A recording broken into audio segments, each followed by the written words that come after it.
Sementara itu, 3 jenazah terpidana mati kasus narkoba hingga siang tadi masih disemayamkan di rumah duka di wilayah Jakarta Barat dan Jakarta Pusat.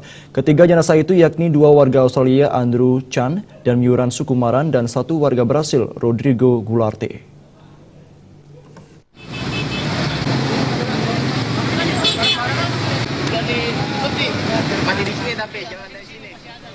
Dua jenazah terpidana mati warga negara Australia, Andrew Chan dan Myuran Sukumaran, hingga Kamis siang masih disemayamkan di rumah duka abadi di kawasan Dan Mogot, Jakarta Barat.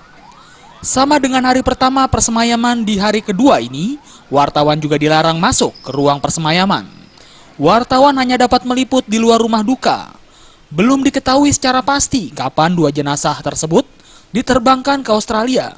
Kabar yang diperoleh tim liputan, kedua jenazah akan diberangkatkan pada Kamis malam sekitar pukul 23.00 waktu Indonesia Barat, dan ada juga kabar yang beredar jenazah akan dibawa ke Bandara Soekarno-Hatta pada Jumat siang.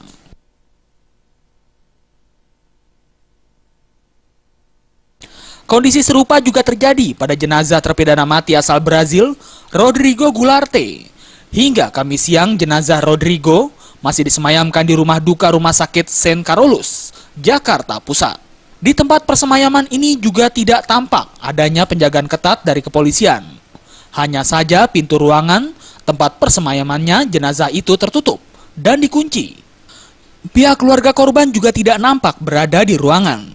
Rencananya pada Jumat 1 Mei 2015, jenazah Rodrigo akan diberangkatkan ke kampung halamannya di Brazil. Andrew Chan, Myuran Sukumaran, dan Rodrigo merupakan 3 dari 8 narapidana mati yang telah dieksekusi oleh Kejaksaan Agung Rabu lalu. Eksekusi ke-8 jenazah tersebut merupakan eksekusi tahap 2. Masih ada 60 terpidana mati kasus narkoba yang menunggu giliran dieksekusi. Dari Jakarta, tim liputan melapor.